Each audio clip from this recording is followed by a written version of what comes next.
నా సంచి ఇవ్వు.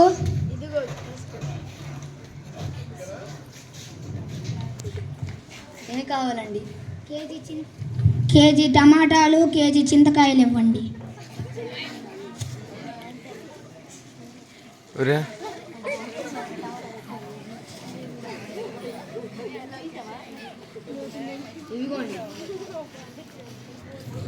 అమ్మా ఇవిగో. టిఫిన్ ఏమి తెచ్చేది?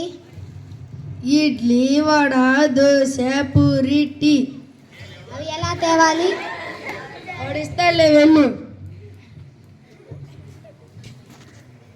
ఏం కావాలండి? ఇడ్లీ, వడ, దోశ, పూరి, టీ. ఆల్కహాల్ కూడా.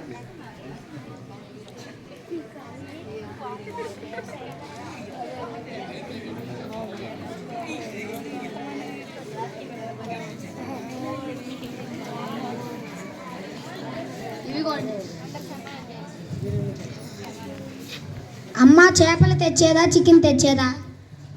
చికెన్ ఏమో మీ నాన్నకి ఇష్టం, చేపలేమో నీకు ఇష్టం. 2 అర కేజీ చొప్పున తీసుకొని రాపో. సాయంత్రం చుట్టాలు వస్తున్నారు కానీ స్వీట్, హాట్ అవన్నీ తీసుకొని రా.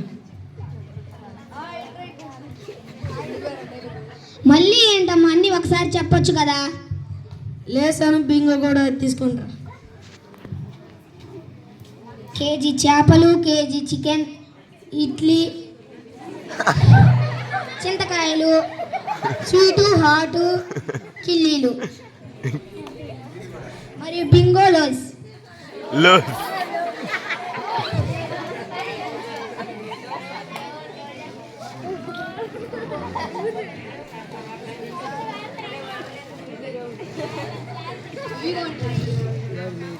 అమ్మా ఇవిగో.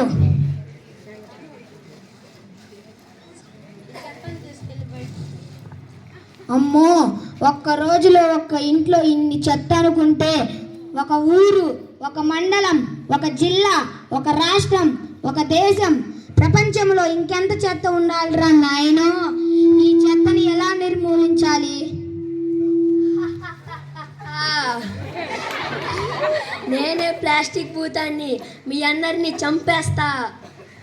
నువ్వు నన్ను చంపేయలేవు, ఎందుకంటే 2 నిమ్మకాయలు తీసి దిష్టి తీస్తే పోతావు.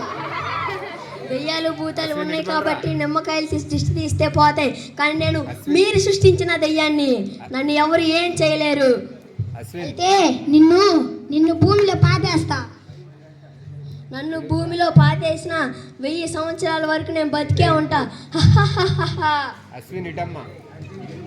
అయితే నిన్ను అగ్నిలో ఆహుతి చేసేస్తా. నన్ను అగ్నిలో కాల్ చేసిన నేను పొగ ద్వారా శ్వాస రంధ్రాల్లోకి వెళ్ళి క్యాన్సర్ని కలుగు చేస్తా. అయితే నిన్ను గంగలో కలిపేస్తా.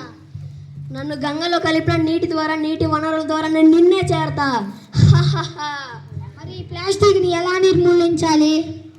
ఇదిగో తీసుకో. ఏమిటిది? గోను సంచి. ఎందుకు? ప్లాస్టిక్ని నివారించి ఈ గోను సంచిలే వాడండి.